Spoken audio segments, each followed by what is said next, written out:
Estamos ao vivo, então. Posso falar? Boa noite, meus amigos do YouTube, do Facebook. Que alegria estar com vocês aqui. Hoje nós vamos ter um painel muito especial, com convidados muito qualificados. A gente vai estar conversando hoje sobre um tema muito relevante, que é a responsabilidade social da igreja e o racismo, né? A nossa responsabilidade de promover uma cultura de igualdade, de respeito, né?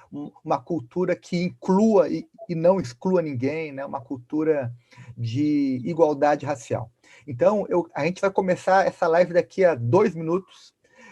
Eu queria, antes de começar, pedir para você que já entrou aí, que você chame alguém no WhatsApp, mande um link para alguém, né? Nós estamos aqui hoje com o professor Paulo Sérgio, que é professor, é doutorando em literatura, vai falar sobre vários aspectos importantes do racismo.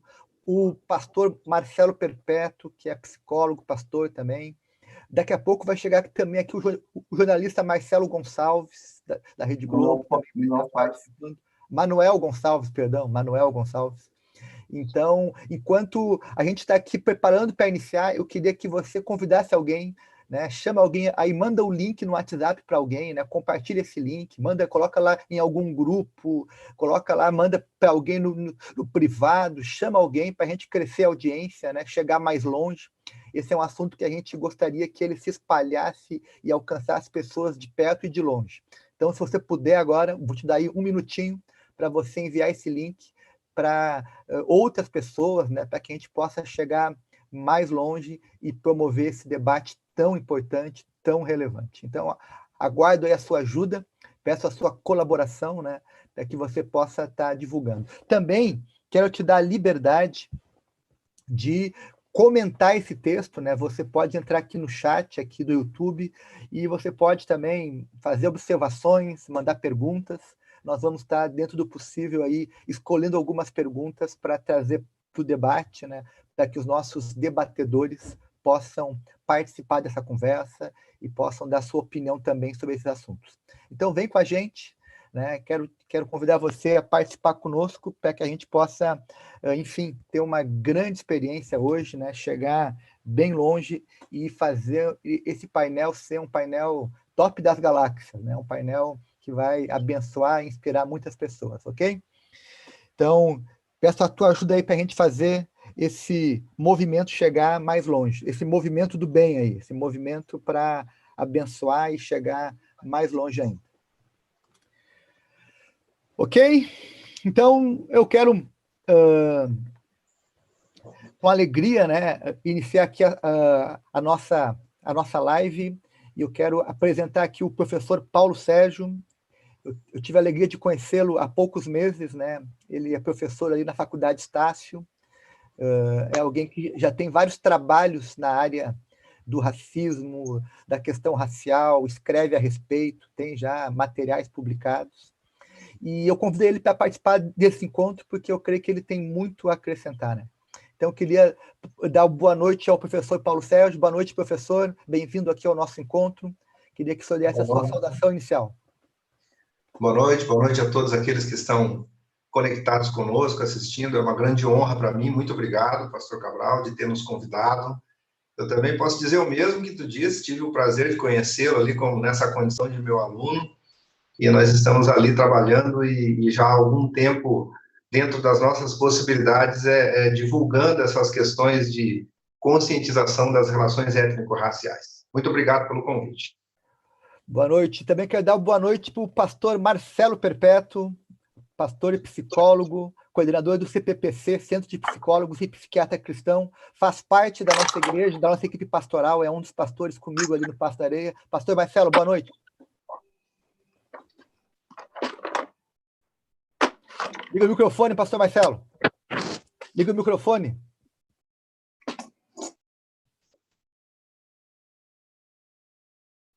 Não ligou ainda, pastor Marcelo?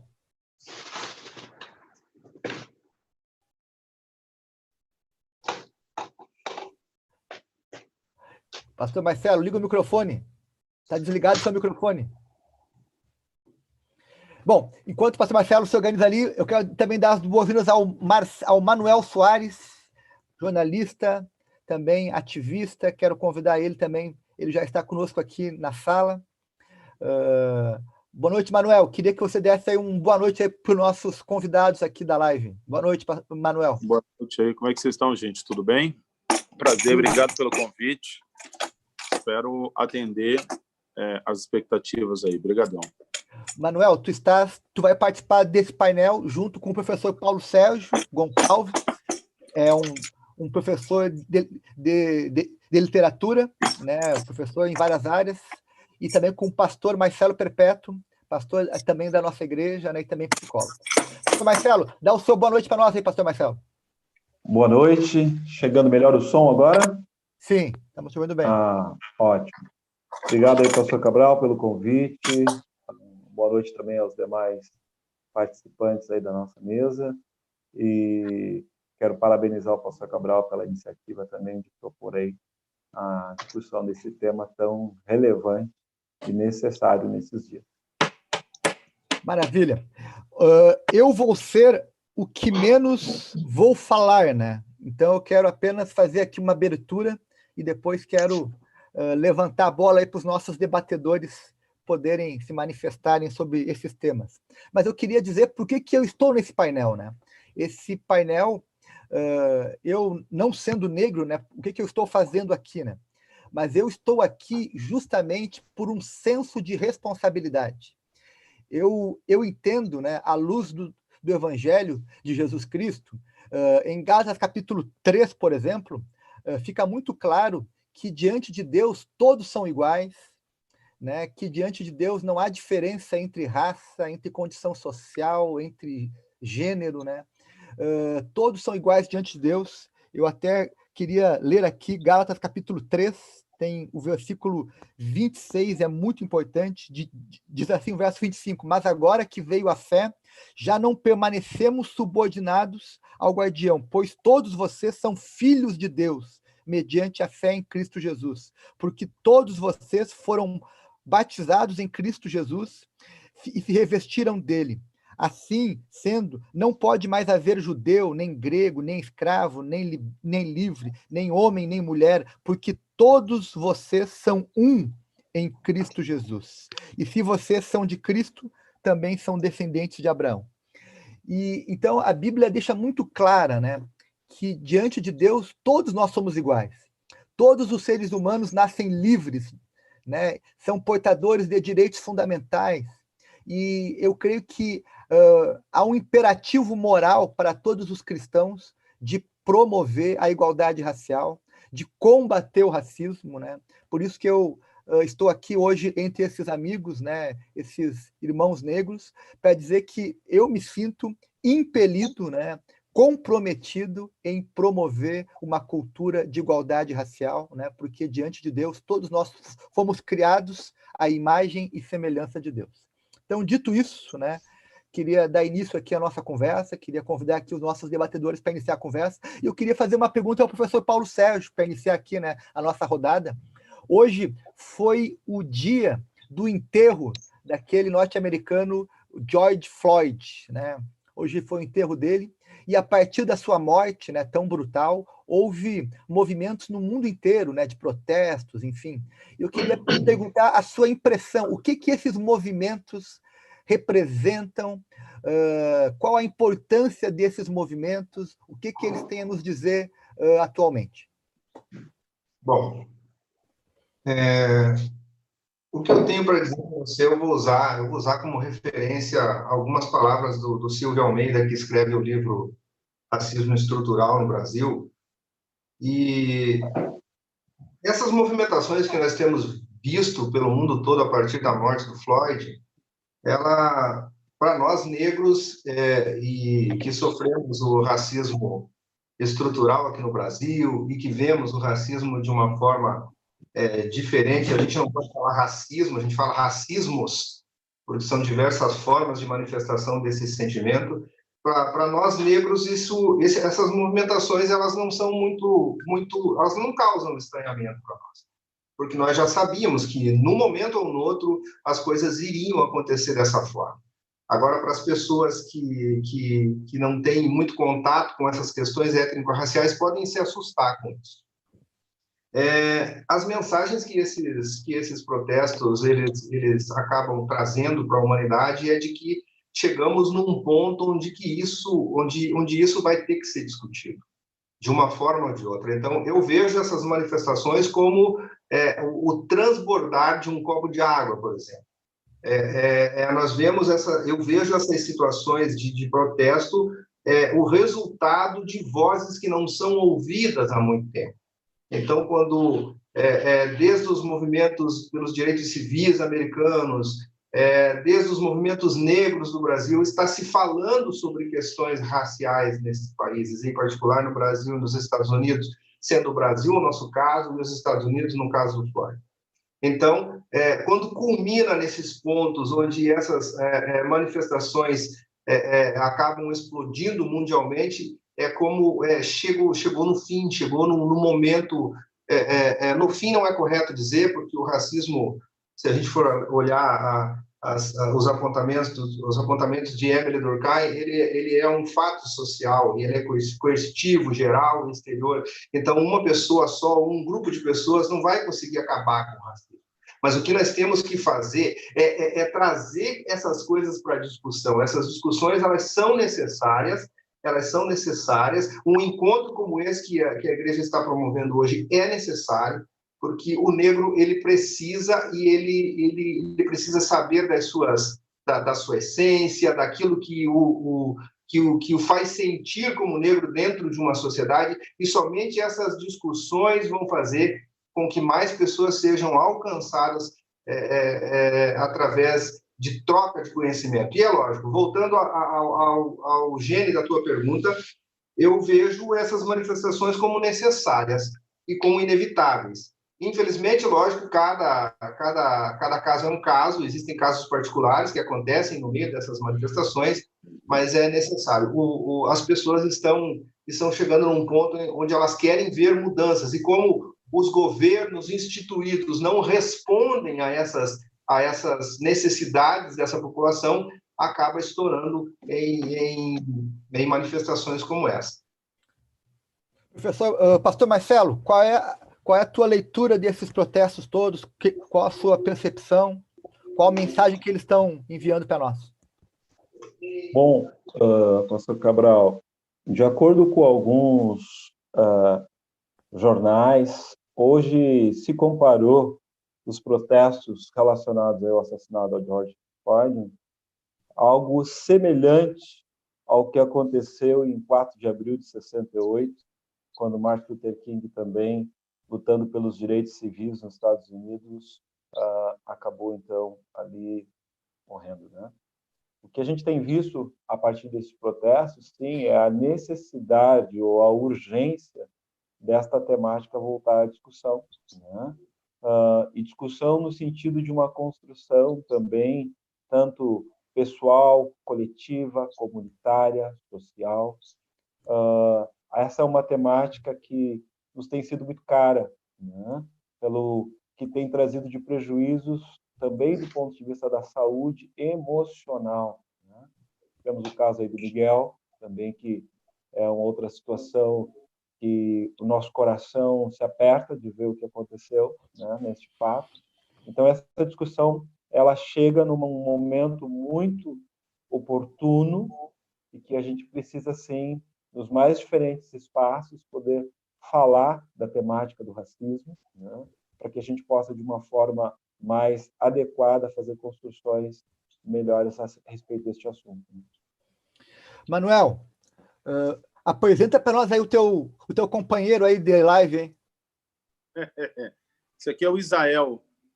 Tudo bem, Isael? É o mais novinho, que a mãe dele está dando comida para o Ezequiel, nosso profeta dos ossos. E aí eu estou cuidando aqui, para daqui a pouco ela pega ele. Que legal. Mas, Manuel, qual é a tua impressão sobre todos esses protestos que houve no mundo, né? O que eles têm a nos dizer?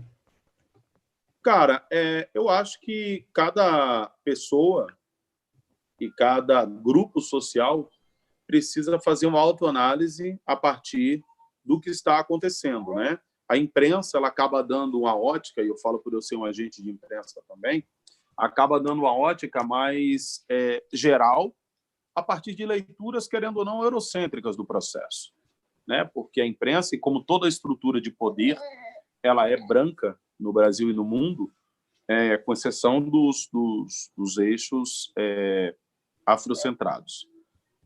Então, acho assim, quando a gente começa a pensar no que aconteceu, a gente olha a situação do George Floyd, quando a gente olha a situação do João Pedro, quando a gente olha a situação do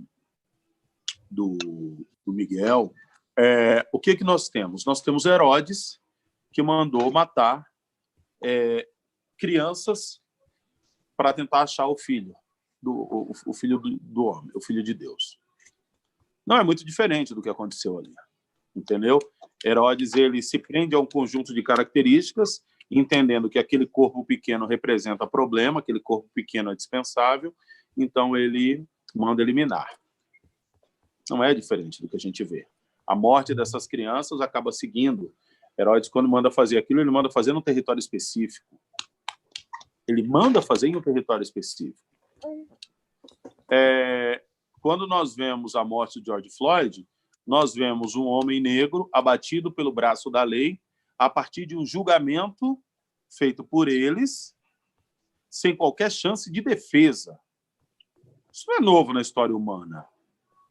Nós tivemos um homem negro de 33 anos que foi abatido pelos braços da lei sem nenhuma chance de defesa. Um homem que, inclusive, além de matá-lo fisicamente, fizeram questão de depois de matá-lo esteticamente, dando a esse homem cabelos lisos, olhos azuis. Então, quando eu digo que nós precisamos fazer uma análise a partir do nosso contexto, do nosso cenário, isso serve também para a base evangélica. Isso serve para a nossa relação hermenêutica. É difícil fazer isso. É difícil porque qualquer leitura crítica dos textos bíblicos, infelizmente, se confundem rapidamente com apostasia. Quando você começa a ter uma leitura crítica da Bíblia, você já é acusado de ser apóstata no processo, de ser falso profeta. Então, todo mundo, dentro da estrutura evangélica, tem receio desse título.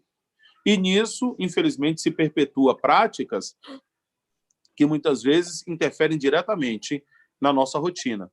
Conforme nós vemos situações de explosões, como a que acontece nos Estados Unidos e as que estão acontecendo aqui no Brasil e no mundo, nós precisamos analisar quais são as revoluções que nós precisamos fazer em nossos corações. A Bíblia mesmo diz que Jesus Cristo e a verdade de Deus não veio ao mundo para trazer a paz, veio para trazer a espada, jogar irmão contra irmão. Sim. Foi isso que a palavra de Deus trouxe. E a partir do momento que a palavra de Deus começar a se impor em cumprimento, irmão vai ficar contra irmão. Irmão vai ficar contra... Sim. Manuel, acho que deu uma travada aí, Manuel. Enquanto o Manuel volta lá. Professor Paulo Sérgio. Oi, Manuel. Agora sim. Deu? Voltou agora.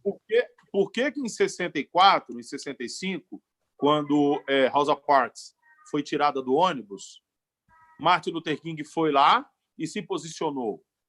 E publicamente virou. E Martin Luther King começa a discutir com John Kennedy uma forma de mudar aquilo. E se posiciona politicamente como líder. Uhum. Por que aqui no Brasil, quando essas coisas acontecem, nós temos um jovem morto a cada 23 minutos? Infelizmente, os nossos diferentes segmentos evangélicos ficam mudos diante disso.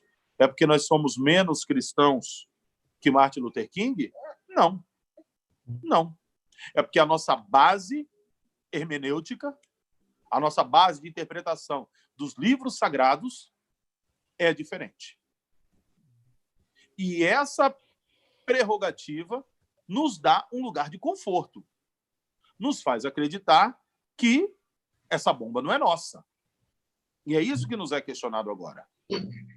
Os protestos que aconteceram no Brasil e no mundo, principalmente no Brasil, eu ouvi falar de pouca participação decisiva, efetiva das igrejas evangélicas. Uhum. Enquanto lá, em Selma, se marchou na ponte de Selma, se mobilizou. Então, eu acho que a mensagem a ser dada pelas manifestações é que quem fica em cima do muro é amigo do dono do muro. Uhum. Porque quem não é amigo do dono do muro está embaixo. E foi lá que Jesus Cristo ficou quando ele esteve por aqui. Mas também não quero ficar... só algumas análises. Sim, claro. Boas colocações. Tu levantou bons temas. Professor Paulo, eu queria lhe trazer para a conversa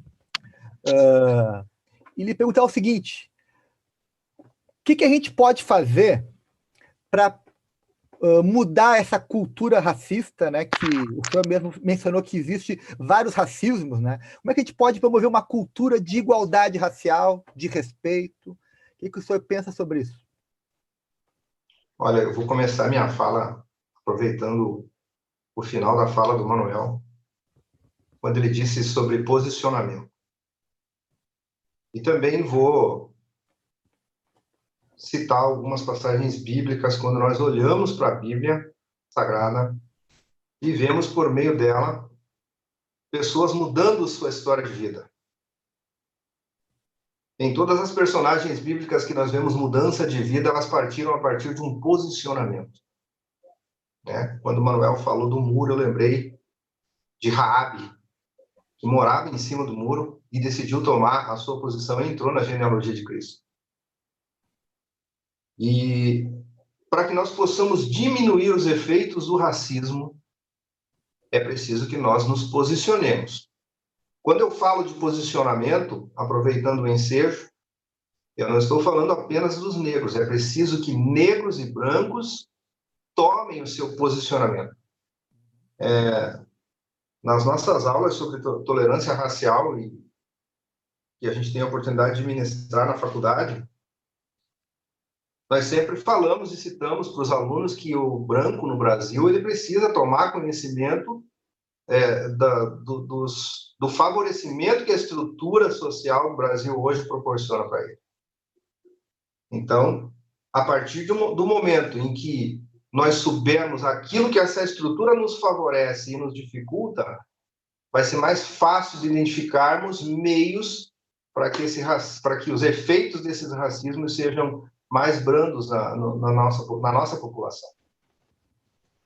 E agora eu acho muito importante também um outro assunto que foi abordado já nessa fala: o posicionamento da igreja dentro dessa possível diminuição desses efeitos.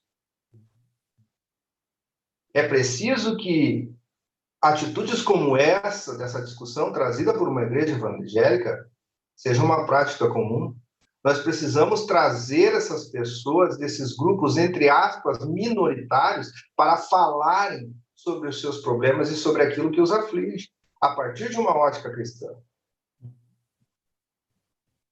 Porque Cristo, ele não faz acepção de pessoas. Então, quando nós olhamos, às vezes, para algumas explicações que rolam aí pelas redes sociais, e nós vemos até uma pessoa de grande nome citar que a população negra é amaldiçoada porque ela é descendente de Cã,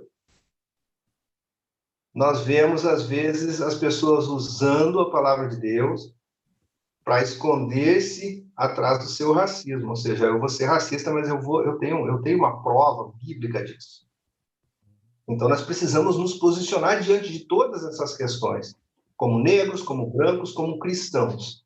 Então, como eu disse no início da minha fala, é muito difícil acabar com os racismos, mas é possível amenizar, sim, e conscientizar tanto o branco quanto o negro, que esses efeitos eles podem ser diminuídos a partir de ações sociais, a partir de conversas, a partir de conscientização. Eu acho que o caminho inicial é por aí. Posicionamento, se posicionar de maneira firme. É como disse na fala do Manuel, ele disse, decidir de que lado do muro você está. Ou você está para o lado de cá, ou você está para o lado de lá. Quem estiver em cima, como ele disse, é dono do muro. Então, é amigo do dono do muro. Então, vamos nos posicionar. Perfeito. Ou eu perfeito. sou Obrigado. Perfeito.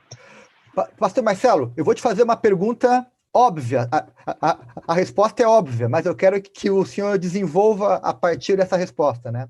Uma criança nasce racista?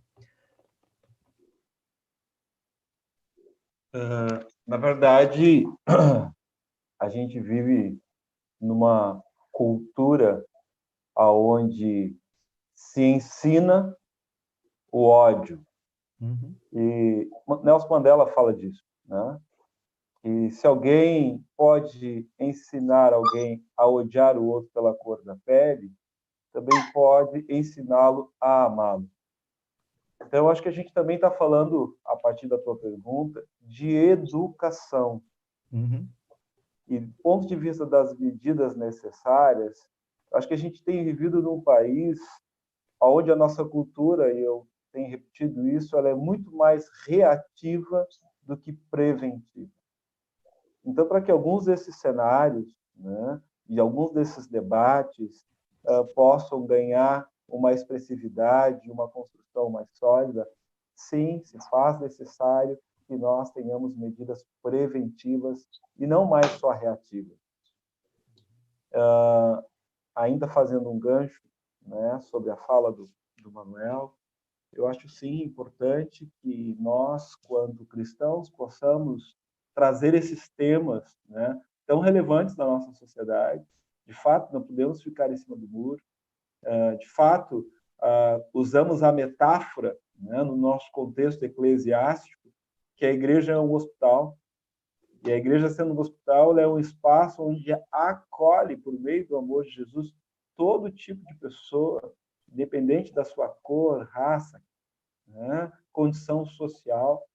Agora, só acolher é parte do processo, né? Mas criar espaços de discussão, de mobilização, de poder também fazer a nossa parte do ponto de vista social, que esta live também tem como objetivo isso, é aquilo que nós temos entendido que precisamos ser mais efetivo.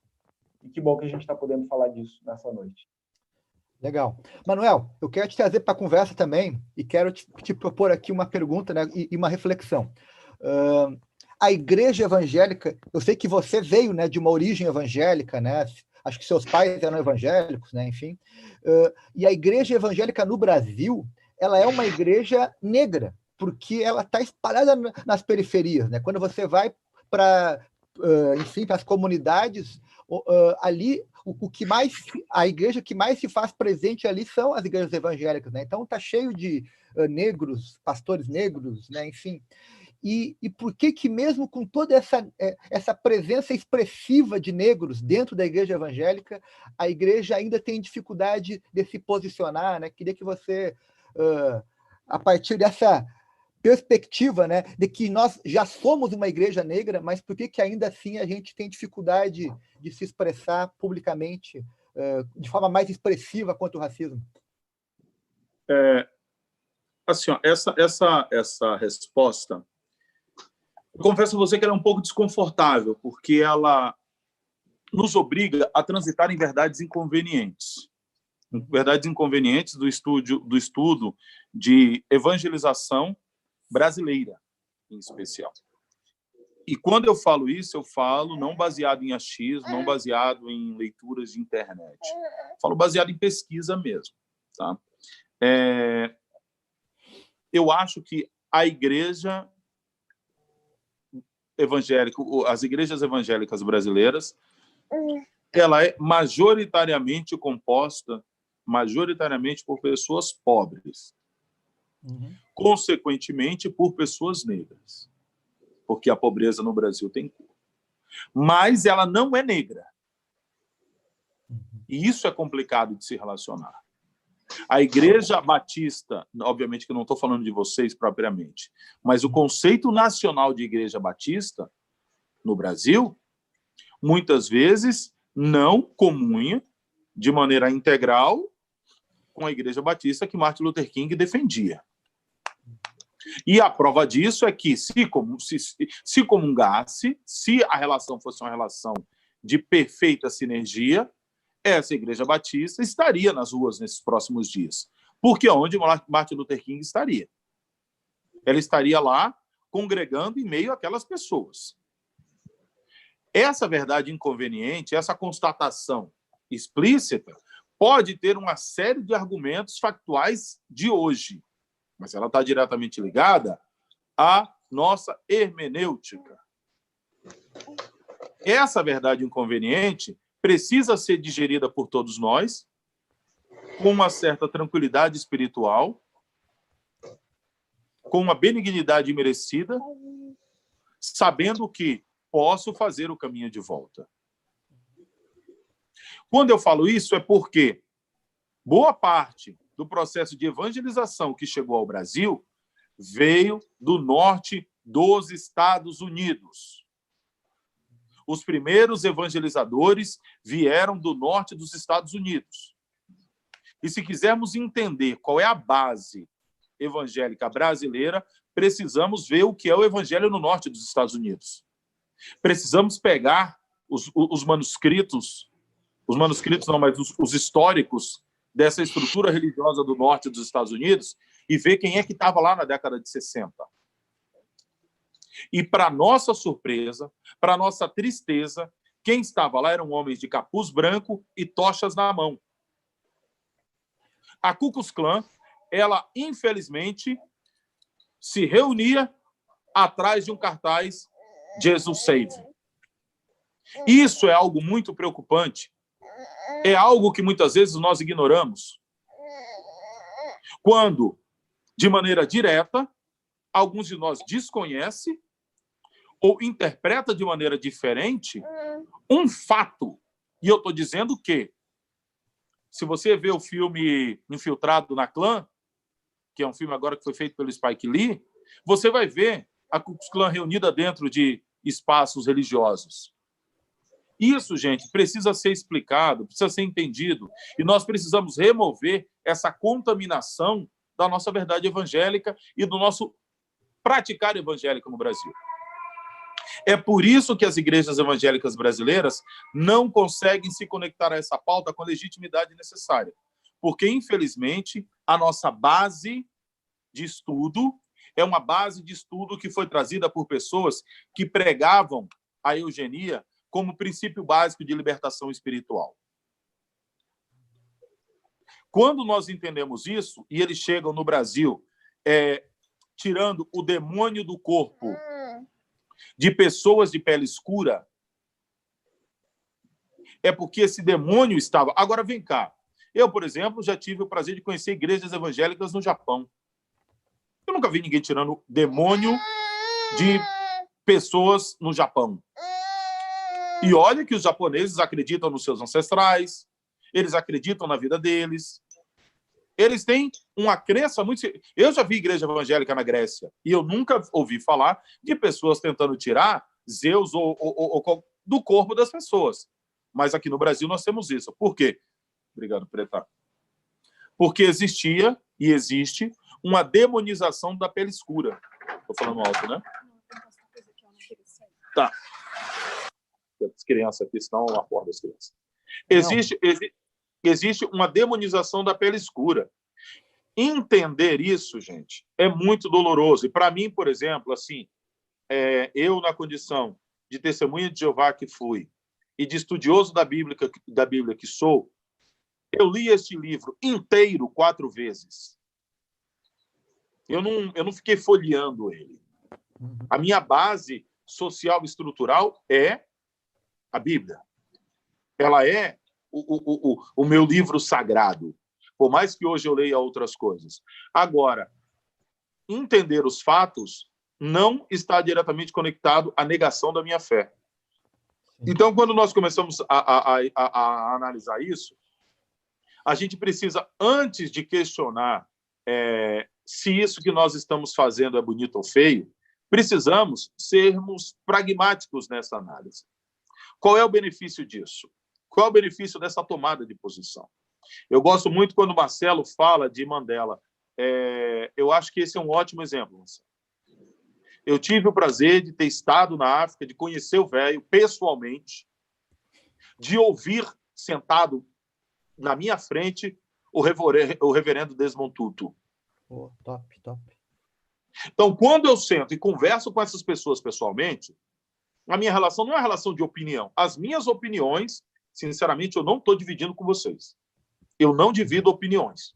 Porque o que eu penso não tem utilidade. O que eu divido com vocês é muito uma percepção de vivência, um resultado de estudo. Quando Desmond Tutu chega perto do CNA, ele vê o quê? Um grupo armado, disposto a tudo para ter a liberdade. Ele vê homens dizendo, para cada branco uma bala. E Desmond Tutu fala, desculpa, mas não é isso que a verdade de Deus prega. E Mandela se torna pacifista a partir da aproximação com Tutu, porque os dois moravam na rua Vilakazi Street, em Soweto, depois que Mandela saiu de Alexia e foi morar com a Winnie Mandela em Soweto. Eu tive na casa dele. Quando ele chega lá e mora de frente da casa de Tutu, Tutu diz, olha, matar pessoas é errado. Ele diz, nós estamos sendo mortos. E a partir daí começa todo um conceito pacifista da luta. É esse o efeito prático do posicionamento da verdade bíblica e do posicionamento daqueles que amam a Deus de coração dentro dessa luta. Nós vamos entrar para pacificar corações, para fazer pessoas serem mais brandas. Quando eu digo isso, é porque quando começou a dar o rebu do fim do apartheid, chegou-se uma pergunta, o que nós fazemos com os nossos algozes? Quem tomou essa decisão foi um homem que empunhava a palavra de Deus. Reverendo Desmond Tutu senta e constrói as comissões de verdade e reconciliação. Evita que o país entre em bancarrota. Evita que o país entre num conceito de mortificação da pele branca, como fez Samora Machel em Moçambique, do lado, e que levou também o país a uma desgraça. Então, a intervenção negra, qualificada, evangelizada nessa luta racial, não é somente um posicionamento estético espiritual. É um posicionamento salutar e benéfico. Compreender isso exige maturidade espiritual. Perfeito, perfeito. Quando Jesus Cristo esteve na Terra, ele tinha lado. Ele poderia tentar mudar a estrutura por cima. Ele poderia ter chegado lá, ele tinha argumento suficiente para convencer Pilatos. Ele tinha argumento suficiente para convencer Pilatos. Mas ele preferia os pobres. Ele preferia os pobres. Então, sim, Jesus Cristo, quando chegou aqui, ele sabia para onde ele tinha que ir. Ele sabia o lado de quem ele defendia. Hoje nós podemos, sim, multiplicar pães. Nós podemos multiplicar peixes. A questão é que muitos de nós optam por não fazer isso. Os nossos pães e os nossos peixes não são literais. Eles são movimentos de paz que vão reduzir a mortandade daquelas pessoas que se parecem com a gente. A pergunta a ser feita é: por que as nossas congregações em todo o mundo, no Brasil e no Rio Grande do Sul, acabam ficando silenciadas e, abre aspas, coniventes com o genocídio do povo negro? Essa é uma pergunta que nós temos que fazer com muita humildade, muito carinho, e temos que responder.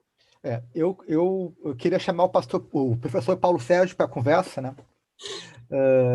O Manuel trouxe aí alguns exemplos bem interessantes. Queria ouvir o senhor sobre essas colocações que ele fez, o que o senhor pensa, né? Fazendo também um link entre Mandela, entre a Igreja Brasileira, entre, enfim, todos os argumentos aí expostos. Sem dúvida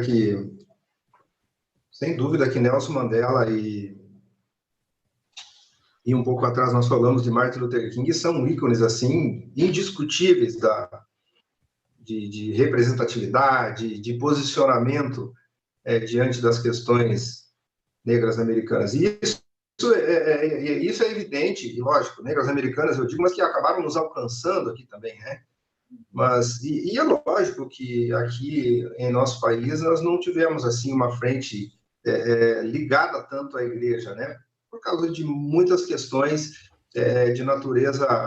A Igreja Evangélica Brasileira ela é diferente mesmo da Igreja Evangélica Americana, nós sabemos disso, mas é muito importante o que foi dito anteriormente, no sentido de que, no momento em que esses homens se viram retentores do poder, depois do fim do apartheid, a decisão a ser tomada foi justamente de acabar com os conflitos de uma maneira cristã, ou seja, tratando, eu lembro num dos filmes que eles retratam a vida de Mandela, onde é dito que agora que nós estamos no poder, então vamos, né?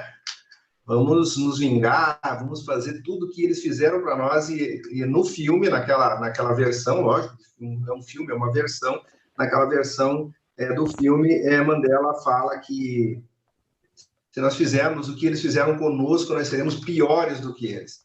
Então, é lógico que é um posicionamento cristão, e eu acho que é por esse caminho que nós temos que seguir quando nós olhamos para essas questões. Nós, negros e evangélicos, e que proclamamos Cristo como nosso único e suficiente Salvador, devemos e podemos nos posicionar em questões racistas. Nós não podemos esquecer dos nossos princípios, dos princípios bíblicos, dos nossos posicionamentos. Eles têm que estar pautados pela palavra do Senhor. E quando eu falo pautados pela palavra do Senhor, é justamente olhar para estas questões, tentando enxergar essas pessoas, esses algozes também, como pessoas amadas por Deus. Nós temos que olhar também com essa forma. Então, é uma questão muito particular, esse posicionamento que nós temos que ter como negros, como combatentes dessa questão, e também como cristãos. Nós temos que ter um posicionamento diferente. Por isso que eu sempre nas reuniões em que eu participo, eu digo que um dos caminhos que o negro brasileiro em particular... Hoje, por exemplo, no final da aula que eu ministrei, um pouquinho antes de nós entrarmos no ar aqui, uma aluna perguntou por que o negro brasileiro tem tanta dificuldade de identidade, né? Por que o negro brasileiro tem dificuldade? Será que não é uma questão de estar se ligando sempre à questão africana, que o negro tem essa dificuldade de identidade? A resposta mais convincente que eu achei para essa aluna é que no Brasil a identidade do negro ela é fragmentada, porque nós temos uma estrutura social que nos oprime e que historicamente o negro, para se firmar socialmente desde o começo, aliás, da abolição da escravatura, logo após a Lei Áurea, para esse negro se firmar na sociedade, ele teve que criar estratégias de aceitação pela população branca. Então, por isso, nós temos essa dificuldade de identidade. Então, tudo isso tem que ser tratado de forma, de um olhar ético e cristão, do meu ponto de vista. Professor Paulo Sérgio, eu queria lhe chamar de novo aqui para fazer uma fala sobre um assunto que eu acho importante. O professor Paulo Sérgio, em uma aula que ele ministrou há pouco tempo que eu estava participando, ele disse o seguinte, que existem 3 adversários, né, que nós temos que saber quais são e como lidar com cada um deles, que é o racismo, a injúria racial e o preconceito. Todos eles não fazem bem à sociedade, né?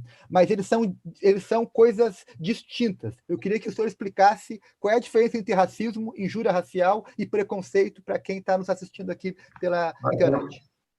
Eu acho que eu tinha falado sobre discriminação, preconceito e racismo, né? Isso. Sim. Isso.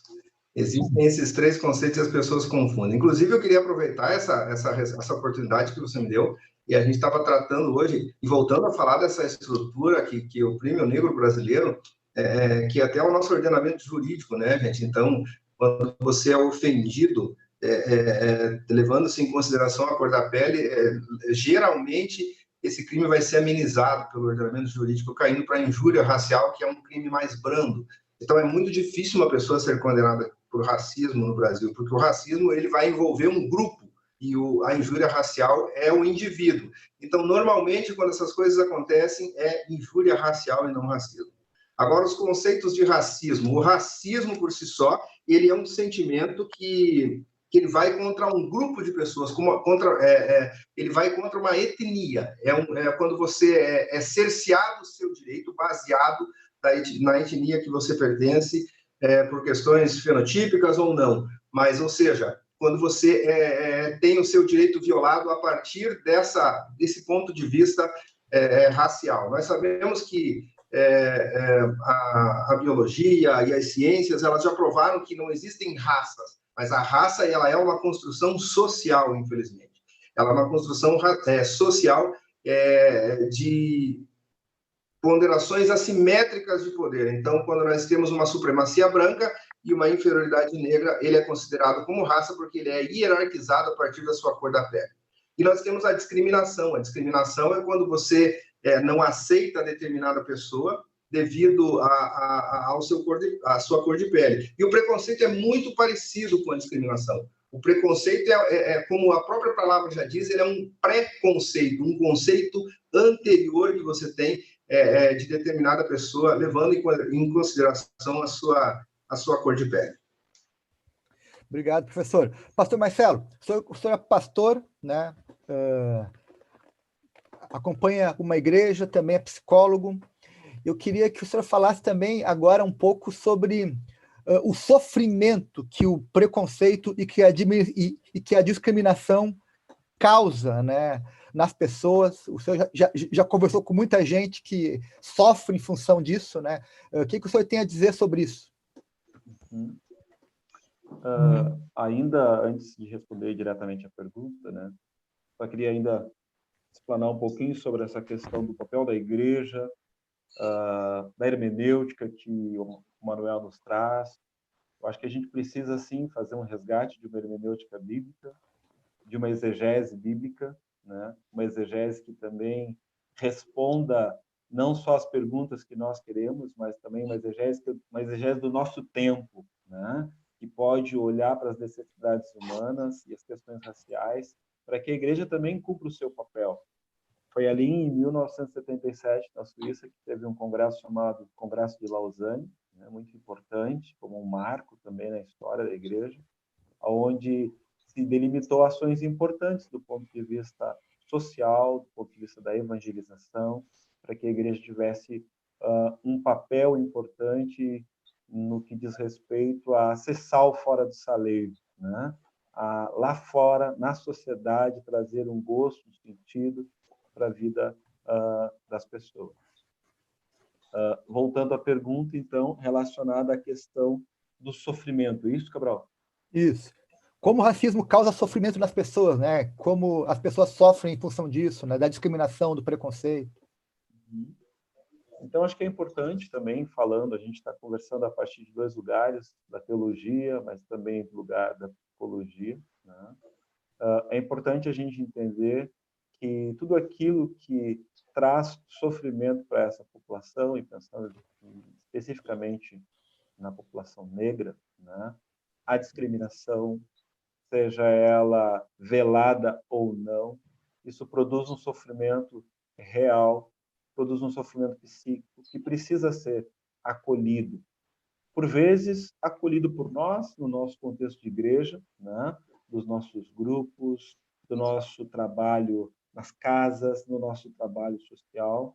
Mas esse sofrimento, dependendo da sua intensidade, dependendo da sua frequência, ele também pode se tornar um sofrimento maior que precisa de um olhar mais profissional.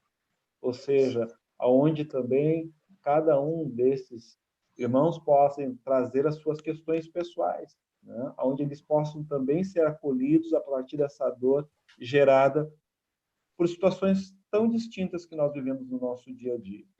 Seja questões como quando alguém diz, bem, você é um negro que deu certo, né? Isso tem uma implicação tão grande que eu sempre penso que a pessoa não consegue entender o que significa essa frase, né?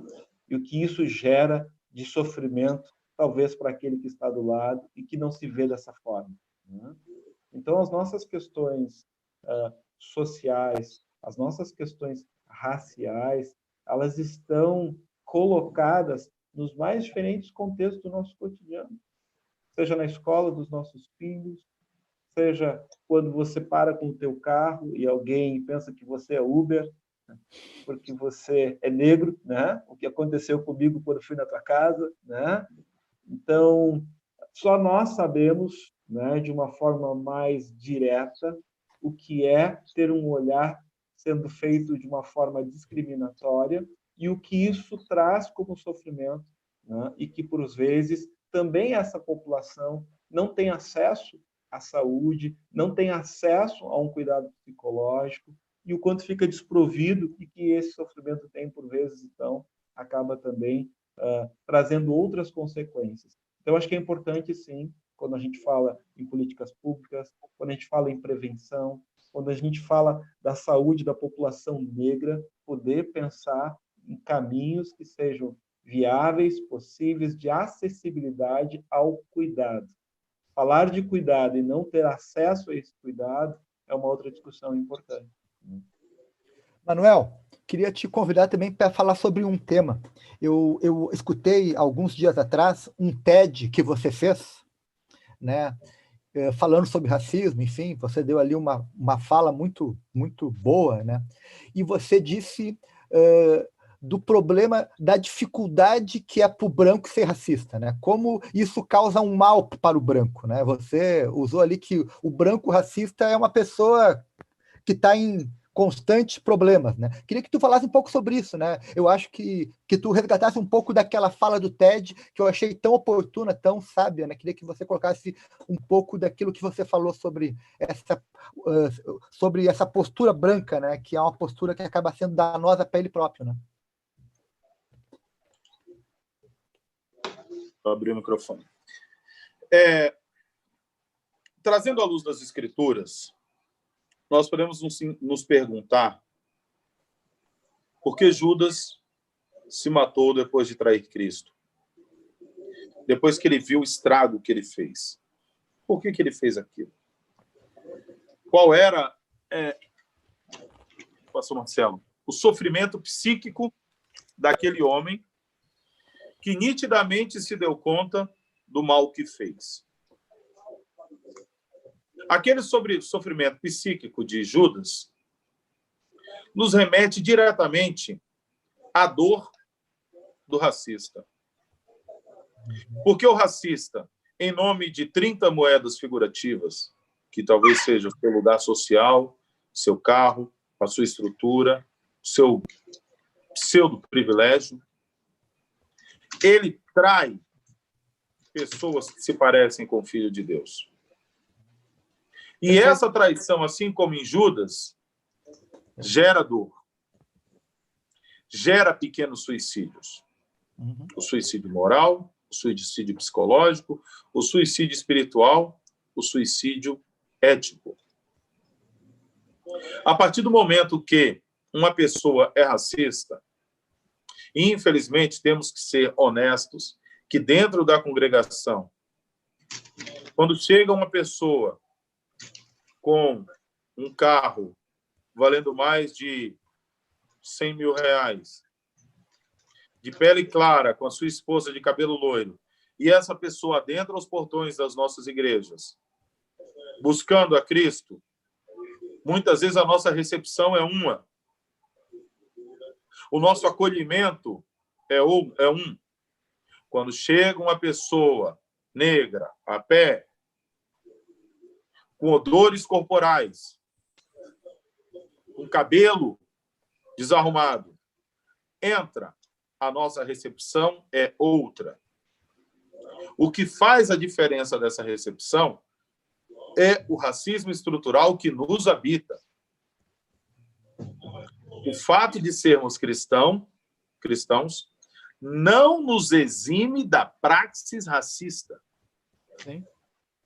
Exige constante e eterna vigilância. Se não por empatia ao outro, por medo da dor de Judas. Se não é o altruísmo que me faz ter um movimento mais brando diante da sociedade e da humanidade que é semelhante ao Filho de Deus, que eu faça isso pelo meu egoísmo, para que quando eu seja chamado diante do Senhor, eu tenho o que dizer. Porque muitos, na hora que ele virar e disser roda VT, vai pagar mico. Sim. Vai pagar mico. Porque ele vai dizer, tu viu isso, tu viu isso, tu viu isso, tu viu isso, tu viu isso. Vai ter o que dizer. Então, assim, eu acho que sim, acho que o branco sofre. Acho que ele ignora uma série de preceitos evangélicos e espirituais para ser racista. Acho que ele, de acordo com João 8,44, vira filho da mentira, porque quando ele diz que ama sem amar, ele está mentindo. E, a partir daí, tudo que ele faz não tem sentido. Será que quando eu vou evangelizar na casa de uma pessoa de pele escura, eu estou embebecido pela vaidade de chegar lá numa posição de privilégio? Hoje, eu não me dou mais ao exercício do evangelho como fazia. Mas se tem algo que eu sempre fiz no meu período de evangelho, foi quando chegava na casa de uma pessoa mais humilde, eu sentava abaixo. Eu sentava abaixo. Porque a minha condição, muitas vezes por estar com a camisa social, por estar com a gravata, ou somente por abrir a Bíblia, já me colocava numa posição de superioridade e privilégio. Cansei de chegar nos lugares e pedir tijolo para sentar. Em alguns casos, a minha atitude até era interpretada como um populismo espiritual. Mas eu fazia isso para que aquelas pessoas se sentissem esteticamente superiores a mim no processo. Esse tipo de consciência, e óbvio que não está apagando, gente, porque aqui tem sensor, tá? E a minha luz é chata. Não é uma consciência proveniente das minhas qualidades. São consciências provenientes das minhas dores. Entre as personalidades bíblicas, a personalidade que eu mais me conecto é Paulo. Porque eu tenho todos os predicados de um perseguidor cristão. Assim como Paulo, eu tenho o dom do verbo. Eu tenho o dom do conhecimento. Eu tenho o dom da informação. E assim como Paulo, muitas vezes eu preciso ser cegado pela verdade bíblica. E assim como Paulo, diante das minhas críticas ao Evangelho, eu preciso ouvir a voz me dizendo: Manuel, por que me persegues? E preciso respirar, preciso recuar no meu processo. Digo a vocês que isso não é fácil. Eu não falo para 300, 400 pessoas. No último domingo eu falei para 60 milhões. Eu preciso fazer isso com responsabilidade, que não é fácil, diante da dor que me cerca. Então, assim, amar o branco, preconceituoso, racista, é um exercício diário. É um exercício diário porque essa estrutura é uma estrutura muito letal. Eu sei, sim, Marcelo, essa dor que você sente de ser confundido com o Uber. Nada contra o amigo do Uber. Mas é porque a gente sabe o que eles entendem por Uber. A gente sabe o que eles entendem por Uber. Inclusive, o morador de Rua Branco, quando ele encontra o Marcelo e o Cabral, ele se sente na intimidade de soltar uma piadinha pro Cabral. E aí, mano, não tem dinheiro para dar pro irmão? Mas quando ele fala com o Cabral, ele fala: você pode me ajudar, senhor? Existe uma subserviência, mesmo dentro da estética. Aí eu faço a pergunta, senhores. Se Cristo fosse loiro do olho azul, será que Judas se sentia à vontade de fazer o que fez? Pilatos se sentia à vontade de fazer o que fez? Será que Barrabás, ele talvez não fosse um negro um pouco mais claro?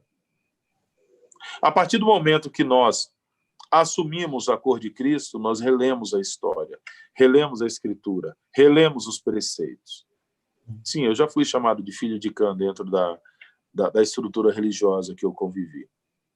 E já fui chamado de descendente de Cã quando versei sobre as Escrituras em espaços públicos, dizendo que a minha cor era a cor do pecado.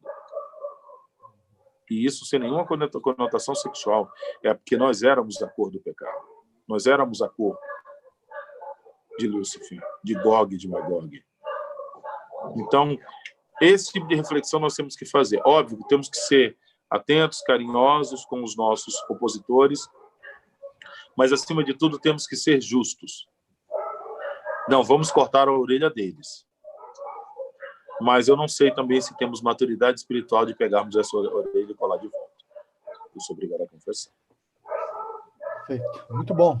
Professor Paulo, queria dizer aqui para o senhor o seguinte, estou olhando aqui no chat, né, muitos alunos seus aqui mandando mensagens, parabenizando o senhor, muita gente aqui também parabenizando o Manuel pelas colocações, pastor Marcelo, a audiência aqui está bem grande, bem especial.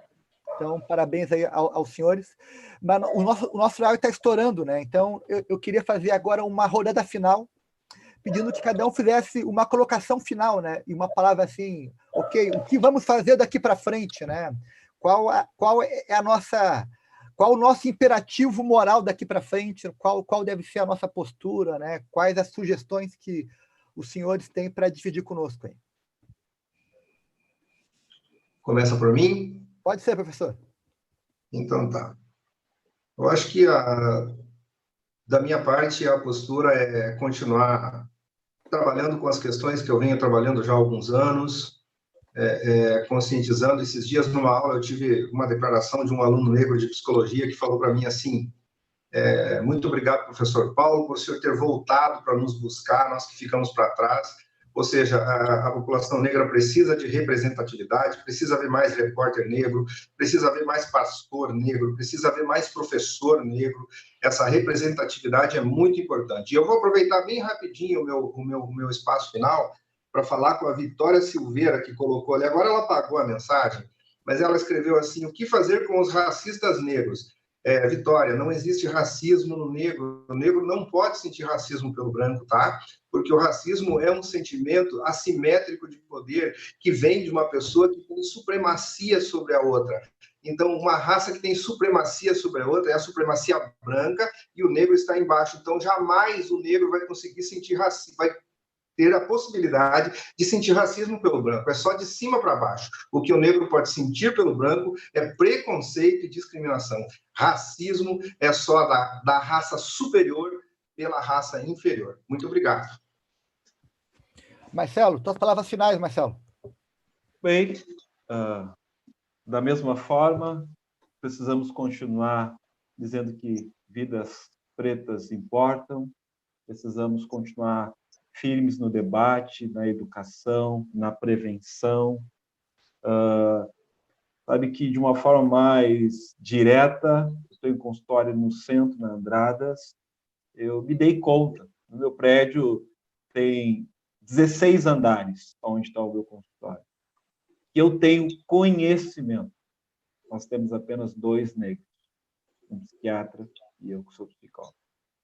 Então, há muito o que fazer, muito espaço a conquistar de uma população que tem tanta capacidade e tantas competências. Se tu me permite, eu queria terminar aqui a minha fala com um poema do meu amigo Haroldo, do Rio de Janeiro, psicólogo negro, que escreveu uma poesia intitulada Tem Negro de Tudo que é Jeito. E ele diz assim na sua poesia: negro bom de bola que virou rei, negro pai que tem filho que estudou, negro filho universitário que se formou, negro que a advogado chegou, negro magistrado em excelência virou, negro psicólogo em analista se qualificou, negro médico é chamado de doutor, negro pastor para ensinar sobre o Salvador, negro agricultor que virou patrão e senhor, negro artista das belas artes se tornou, negro professor para ensinar a quem quiser, negro amado, negro amante, negro tem amor, negro escravo é coisa do passado, negro agora é livre, livre para ser, para pertencer, para ter referência, para ser referência, ter suas conquistas, ter seu lugar, ter sua história. Negro é do sol, negro é da lua, negro é da madrugada, negro é do dia, negro é da luz, negro é da paz, Negro é do bem, negro é do amor e da poesia também. Haroldo Barbosa. Muito bom. Excelente, Marcelo. Linda poesia. Manuel, tua palavra final, Manuel. O que mais que você tem para dizer para nós? Eu dei uma sacudida durante o poema porque uma lagarta estava subindo no meu pé, que eu estou aqui no quintal, viu, Marcelo? Eu amei muito o poema, achei muito bonito.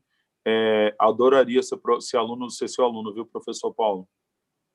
Obrigado. Adoraria. Eu acho que eu realmente estou precisando de um professor assim, e também adoraria ser seu paciente, Marcelo, porque existem muitas dores, muitos anseios que o meu coração muitas vezes tem dificuldade de digerir sozinho. Dores e anseios que são muito fortes, porque eu, como vocês imaginam, estou fazendo cobertura jornalística, né, nos territórios de maior vulnerabilidade, e a morte tem cor. Infelizmente, a Covid-19, em sua maioria, matou pessoas negras. É isso que os números da Covid apresentam e que o portal da transparência deixa nítido. Então, ainda continua sendo uma chaga. Manuel, só um intervalo, só uma perguntinha. Dá esses números para nós aí, quantos % dos mortos por Covid são negros? Acho que é uma informação bem importante. Cara, eu não vou agora falar o número exato, porque eu dei esse número na reportagem, eu não memorizo todos. Mas eu acho que vale a pena dar uma pesquisada. Esses números já estão liberados pela grande imprensa. Quando vocês colocarem no Google aí, morte dos negros no Brasil com relação à Covid-19, vai vir, mas eu vou dizer para você que é mais que o dobro, tá? Uau. É mais que o dobro das pessoas de pele clara. Então, assim, claro, muito por conta da estrutura. As pessoas não têm estrutura médica para isso. Se eu pudesse assim contribuir em alguma coisa no final, antes de tudo eu quero pedir, acima de tudo, desculpas para as pessoas de pele clara. Eu não convivo nas reuniões congregacionais de vocês, então provavelmente eu cometi uma série de gafes e de deslizes narrativos aqui. Tudo que eu disse com o coração muito aberto. O nosso objetivo, quando fazemos esses apontamentos, não é reforçar a discriminação de negros e brancos, mas Jesus Cristo entendia que a paz sem justiça não era paz, era dominação. E Jesus Cristo era a favor da liberdade. Nós temos que libertar o nosso povo acima de qualquer coisa. Ouvindo vocês, convivendo com vocês esses minutos que convivi aqui, eu senti uma vontade muito grande de me reconectar ao Evangelho com a intensidade que um dia eu fiz. E só essa conexão, por mais semântico e por mais cartesiano que eu seja, ainda assim eu sinto a força e o Espírito Santo se comunicando com todos nós. E essa comunicação tem que acontecer. Óbvio que, assim como na minha época de evangelho, eu continuo combativo, sempre fui, acho que nunca vou deixar de ser. Dos apóstolos, talvez eu fosse Pedro. Mas eu acho que, acima de qualquer coisa, eu acho que a gente precisa estar unidos pela fé. Amém. Seguindo os 2 mandamentos, amai a Deus acima de todas as coisas e amai ao próximo como a ti mesmo. Esses 2 mandamentos, eles precisam estar fixados em nosso coração, e esses 2 mandamentos podem combater o racismo. Travou aí, Manuel. Volta, conexão. Voltou. Porém, quando encontrarmos pessoas fazendo mau uso dos espaços sagrados, assim como Cristo encontrou, devemos sim pegar os chicotes e expulsar aqueles que violam os espaços sagrados de Deus. Acho que temos que ter isso e entender que é extremamente necessário. Quero agradecer muito pelo convite, fiquei honrado, agradeço ao meu amigo Pacheco, que nos aproximou. Não acho que eu seja merecedor desse lugar em meio a vocês, que são pessoas tão importantes, pessoas tão qualificadas, mas, de qualquer forma, eu agradeço todo o carinho e todo o respeito que foi dado a mim. Legal.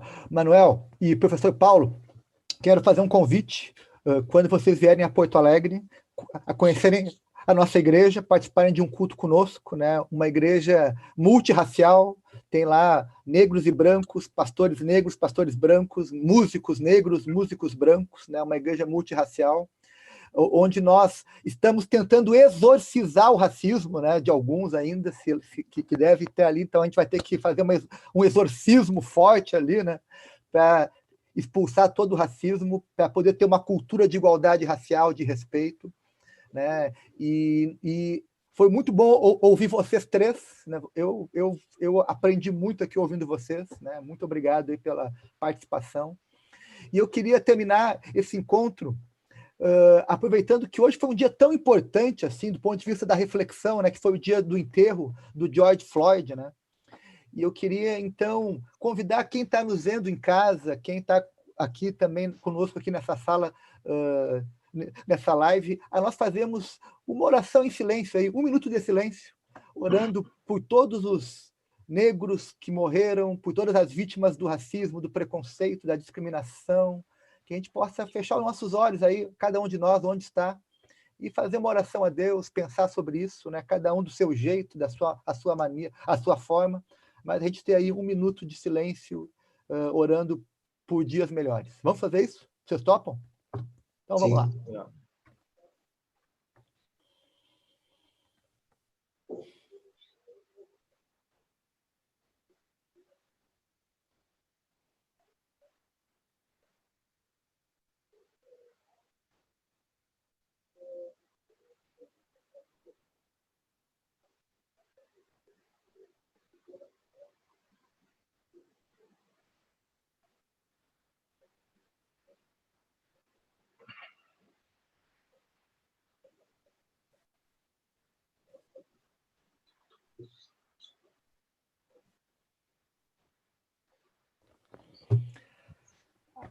Amém.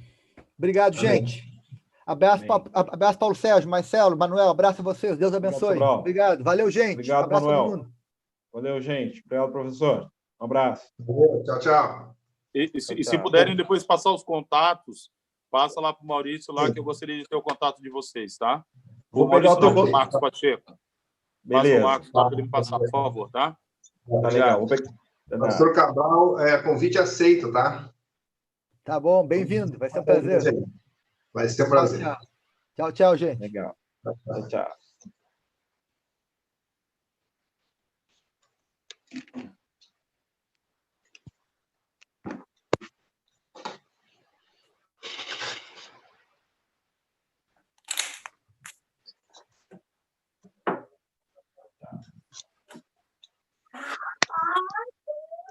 Saco, né?